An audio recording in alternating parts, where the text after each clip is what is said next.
Hello student, class 9th, welcome to my channel Study House. आज हम करेंगे chapter second start, class 9 का chapter second.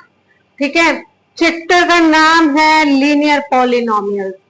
Linear polynomials को introduce करेंगे, introduction to linear polynomials.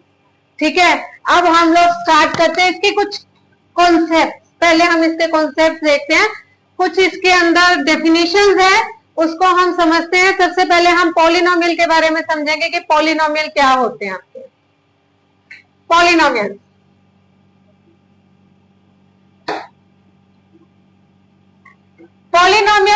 ऐसी equations होती हैं जिसमें आपके algebraic expression x, y, a, b, c की एंट्री हो चुकी होती है, लेकिन उसमें ध्यान रखना है उनकी जो पावर है वो तो ना तो नेगेटिव हो और ना ही आपकी वो पावर रेशो में हो, तो हमारे पास वो पॉलिनोमियल्स होते हैं, अदरवाइज नहीं।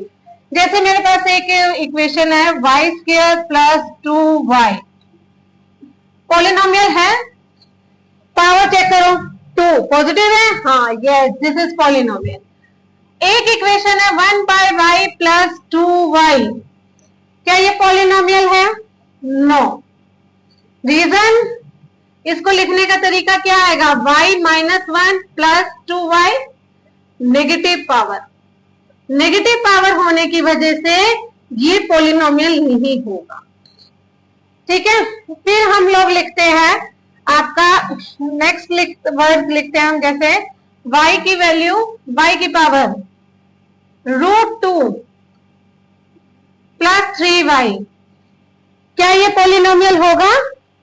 No, this is also not polynomial. ठीक है, क्योंकि इसकी पावर क्या चली जाएगी? √2, 2 की पावर 1/2, या y की पावर y रूट में दे रखा हो, 3x दे रखा हो, साथ में 3y² दे रखा हो, तो भी पॉलिनोमियल नहीं है। स्क्वायर रूट में पावर आ गई y, क्योंकि स्क्वायर, इसको लिखने का तरीका y की पावर 1/2 हो गया। हमने कह दिया कि इसकी वजह से ये पॉलिनोमियल नहीं होगा। फिर अगर हमारे पास कोई और एग्जांपल लेते हैं पॉलिनोमियल का जिसमें ये इक्वेशन पॉलिनोमियल हो सके, y की पावर 35 कर दो, 2y² कर दो, 3 कर दो, आगे कुछ भी लिख लो आप, लेकिन जितनी भी पावर्स हो सारी पॉजिटिव में, और जरूरी नहीं कि पहली वाली पावर को देखना है, आपने हर पावर को देखना है। तो सभी पावर पॉजिटिव में हो और कोई भी पावर रेशो में नहीं आनी चाहिए, तभी ये पॉलिनोमियल कहलाएगा, अदरवाइज ये पॉलिनोमियल नहीं कहलाएगा। और अभी तक मैंने जितनी भी वैल्यूज लिखी है, जितनी भी इक्वेशंस लिखी है, ये पॉलिनोमियल्स इन वन वेरिएबल है, क्योंकि इसमें सिर्फ y यूज हुआ है। अगर हम x यूज करते हैं, x या x के साथ कुछ और, y x² हो गया + 2y² हो गया + 3y, पॉलिनोमियल है but not in one variable. ठीक है, not in one variable. Polynomial है पर नॉट इन वन वेरिएबल, क्योंकि इसके अंदर 2 वेरिएबल्स आते हैं। तो यानी कि अब आपको बताना है वेरिएबल्स क्या होते हैं। वेरिएबल्स वो वैल्यू होती है जो चेंज होती रहती है। हर क्वेश्चन में आपको x और y की वैल्यू चेंज होती है। मैथ में जब आप उसको यूज करते हो, किसी क्वेश्चन में x की वैल्यू 6 निकलेगी, किसी में 7 निकलेगी, तो ये वेरिएबल है, वैल्यू चेंज होती है हर क्वेश्चन में, वो वेरिएबल है। अब कांस्टेंट क्या होते हैं? ये अगर 3y है ना, ये पूरा वेरिएबल बन गया। कांस्टेंट क्या है आपका? अगर मैं लिखूं 2, 7, मैथमेटिक्स जितने भी नंबर लिखूंगी वो सारे कांस्टेंट हैं, क्योंकि उनकी वैल्यू फिक्स है। उनकी हमेशा वैल्यू क्या होगी? फिक्स होगी, कभी भी चेंज नहीं होगी। जो हमेशा चेंज होते हैं वो वेरिएबल्स कहलाते हैं। हर क्वेश्चन में उनकी वैल्यू चेंज होती है। और कांस्टेंट क्या होते हैं? जो फिक्स टर्म होती है उसको हम कांस्टेंट कहते हैं। तो ये आपका constant term and variable complete हुआ कि क्या होता है? पॉलिनोमियल्स कंप्लीट हो गया कि पॉलिनोमियल्स इक्वेशंस कौन सी होती है हमारी। अब लीनियर इक्वेशन क्या होती है आपकी? लीनियर इक्वेशन इसी तरीके की इक्वेशन होती है, लेकिन उसमें जो पावर है वो सिर्फ 1 होनी चाहिए। लीनियर इक्वेशन जैसे 2y+3 linear equation, 7z+3 linear equation, ठीक है।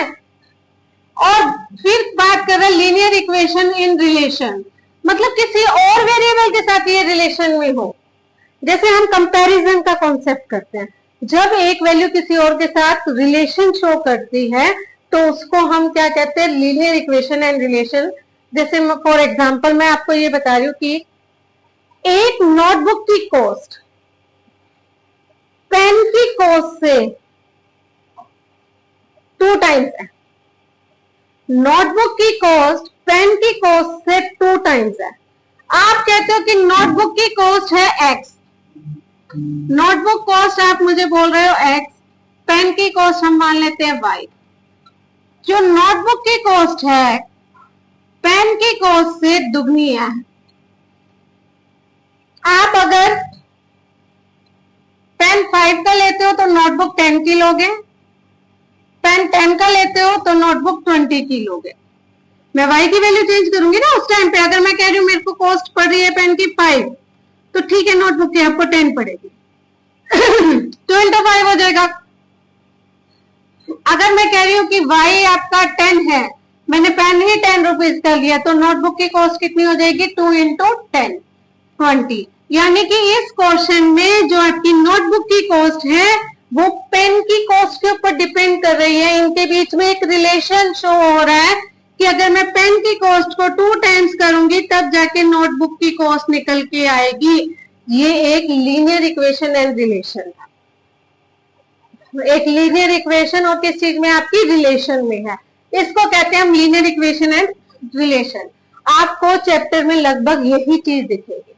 अभी हमने फर्स्ट चैप्टर में हमने y कोऑर्डिनेट और x कोऑर्डिनेट समझा, अब इसमें भी वही फ्लो चलेगा। आपकी मर्जी है f और c ले लो, फोन हाइट सेल से जो भी चलेगा, आगे x y ले लो। मतलब 2 वेरिएबल्स को आपको धीरे धीरे हम समझाएंगे, पहले फर्स्ट वेरिएबल से शुरू करेंगे। और हाँ, आपको मैं बीच में बता दूं, देखो आप ये मैथ कर रहे हो, अगर आप ये सोच रहे हो कि मैं बोलती रहूंगी और आपको लर्न होता रहेगा, तो ऐसा नहीं करना। आप क्वेश्चन करोगे, मैथ के नोटबुक साथ में लेके बैठो, पेन साथ में लेके बैठो और बुक भी साथ में लेके बैठो, तभी आपको क्वेश्चन समझ आएंगे। जो मैं लिख रही हूँ उसको आप भी लिखो साथ के साथ और उसको समझो। आप मैं बोल रही हूँ और आप समझ रहे हो तब बिल्कुल भी समझ नहीं आएगा। ये मैथ है, आपको साथ के साथ प्रैक्टिस करनी पड़ेगी आपको, ठीक है। चलो वो आप अच्छे से कर लोगे, अच्छे बच्चे हो आप, 9th में आ जाओ, समझदार हो गए हो, ठीक है। तो चलो कांस्टेंट टर्म वेरिएबल समझा दिए, पॉलिनोमियल समझा दिए, लीनियर इक्वेशन एंड रिलेशन समझा दिया आपको। अब रह गया डिग्री एंड कोफिशिएंट, जो कि हमारे फर्स्ट एक्सरसाइज का मेन पार्ट है, डिग्री एंड कोफिशिएंट। इसको रख करते हैं। अब बात करते हैं हम डिग्री की। हाईएस्ट पावर इज डिग्री, जो हमारी हाईएस्ट पावर होगी वही डिग्री होगी। तो जैसे अगर मैं कोई भी इक्वेशन लिख लू 2x, मान लो मैंने यहाँ स्क्वायर लिख दिया, यहाँ 3x 5 लिख दिया, यहाँ आपका 4x लिख दिया, तो इसकी जो डिग्री है 5, आपकी हाईएस्ट पावर को हम क्या कहते हैं, इसकी डिग्री कहते हैं। तो इसकी डिग्री कितनी होगी 5, ठीक है। तो ये भी मत सोचना कि वो हमेशा पहले लिखी जाएगी, वो बीच में कहीं भी लिखी जा सकती है। नेक्स्ट समझते हैं हम कोफिशिएंट क्या होता है। कोफिशिएंट जिसके बारे में वो आपसे पूछेगा, जैसे उसने कहा एक्स स्क्वायर का कोफिशिएंट बताओ, इस क्वेश्चन में coefficient of x square, coefficient of x square वो है 2, जो भी एक्स स्क्वायर के आगे लिखा हुआ है। क्योंकि ना देखो 8th क्लास में आपको बहुत प्यार से समझाया गया था कि ये जो है ये टर्म्स है, 3 टर्म्स है इसमें, 2x square, 3x5, 4x।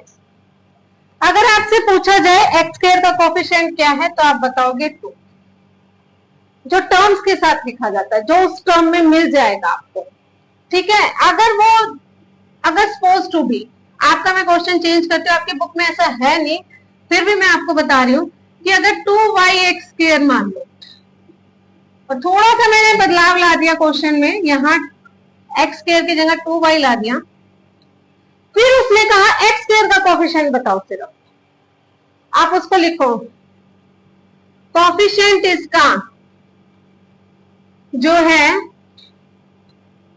2y है भाई, x² के साथ अब क्या है 2y, तो इसका कोफिशिएंट कितना है 2y, ठीक है।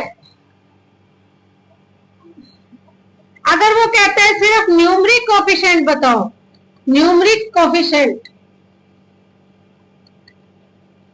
ऑफ x², तो आप कहना ओनली 2, न्यूमरिक कोफिशिएंट ओनली 2 होगा। क्लियर है?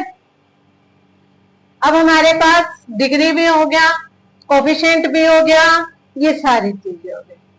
आपको जिस पॉइंट से समझ नहीं आता वापस जाओ, फिर वीडियो में चेक करो, अगर फिर भी नहीं समझ आता आप इसको कमेंट बॉक्स में जरूर पूछो मुझे कि क्या प्रॉब्लम आ रही है, लेकिन प्लीज नोटबुक पेन और बुक लेके बैठो साथ, ठीक है।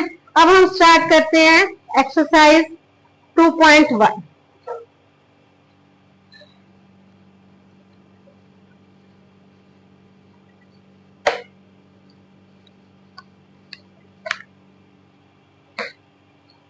Find the degree of following polynomials.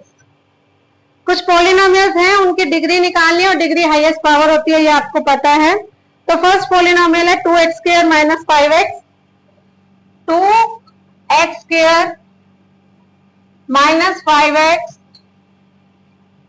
+ 3, degree 2, 2 हो गया इसका डिग्री, हाईएस्ट पावर 2 है। नेक्स्ट है आपका y² + 2y - 1, इसका भी डिग्री क्या आएगा 2।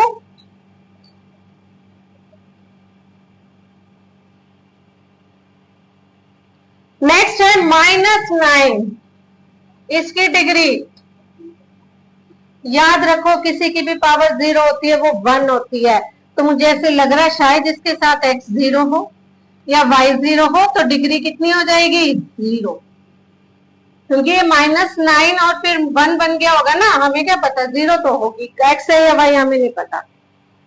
और 4z - 3 की डिग्री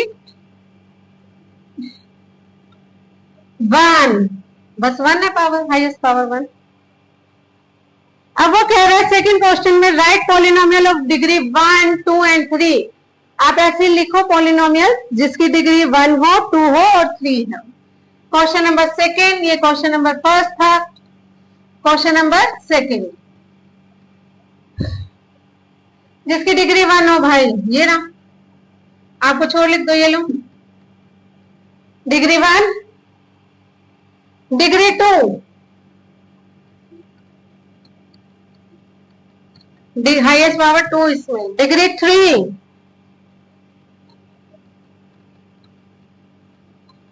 और एक बात और, जरूरी नहीं कि x लिखा है उसके बाद बिना x वाले टर्म्स आप लिखना चाहिए, ये फॉर्मेट है, लेकिन अगर आपको कहीं बुक में मिल जाए ऐसे, तो आपको उसको अपने आप समझना है, हाईएस्ट पावर आगे लिख सकते हो, ये x² है, ये x है, ये यहाँ पे मैंने x वाली स्किप कर दी, कोई बात नहीं, x³ रखा है, x² रखा है, x वाली नहीं रखी, तब क्या वो हाईएस्ट डिग्री 3 नहीं रहेगी? बिल्कुल रहेगी।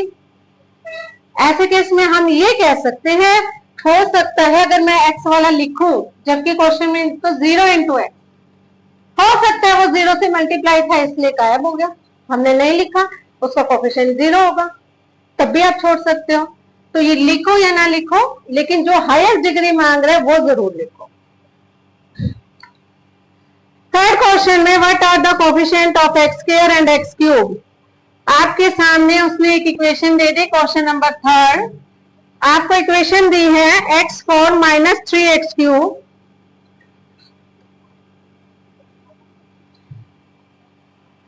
+ 6x² - 2x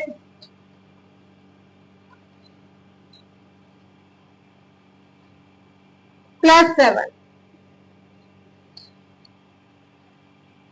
x² का कोफिशिएंट और एक्स क्यूब का। कोफिशिएंट ऑफ एक्स स्क्वायर कितना होगा? Coefficient of x square plus 6 coefficient of x cube minus. Okay, sign भी लगाना है आपको साथ।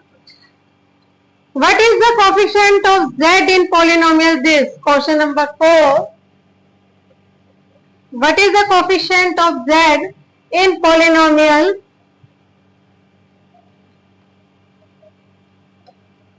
इस polynomial में क्वेश्चन नंबर z का कोफिशिएंट क्या है? z तो है ही नहीं भाई, तो z का वही तो मैं बता रही थी, हो सकता है वो 0 हो, तो कोफिशिएंट ऑफ z कितना होगा? 0 है ही नहीं। 0 0 से मल्टीप्लाई हो गया, गायब हो गया। ठीक है, what is the constant term of polynomial? Fifth question, इस पॉलिनोमियल के कांस्टेंट टर्म क्या है? कांस्टेंट टर्म ये है आपका 9x cube plus 5x square minus 8x minus 10। Constant